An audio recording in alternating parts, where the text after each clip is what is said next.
Otu ụkọchukwu ụka Katọlik Reverend Father Donatus Esiegbu ekwugo na Naịjirịa chọrọ ezigbo ndị nnọchiteanya ga-akpọlitekwu olileanya na ntụkwasị obi ọhụrụ maka ụmụafọ. Reverend Father Esiegbu, onye bụ ụkọchukwu na-elekọta St. Peter's Parish Nkwele Ọka anya, kwuru nke a n'okwuchukwu o kwuru iji wee ka oke ikpeazụ n'ọnwa a. Onye nta aka ebe Emmanuel Chigbata ga-akọrọ gị ya bụ akụkọ ọfụma.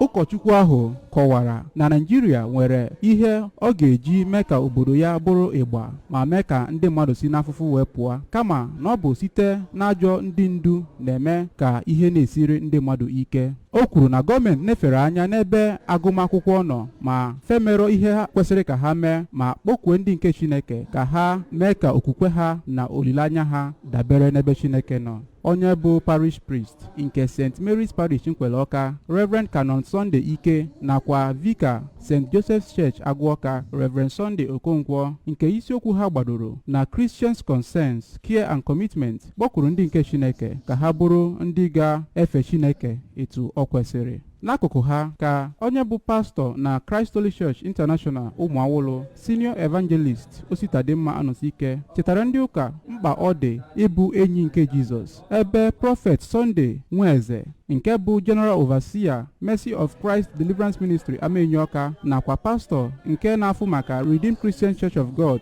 Divine Eagles Assembly Ọka, Pastor Solomon Olukayode, doro ndị nke Chineke ọdụ ka ha bụrụ ndị na-amịta ezi mkpụrụ oge ọbụla anọ na ya bụ ụka akara wee bụọ abụ, kpee ekpere ma chụọ aja ekele. Site n'Ọka, Emmanuel Chigbata maka akụkọ ụwa ABS.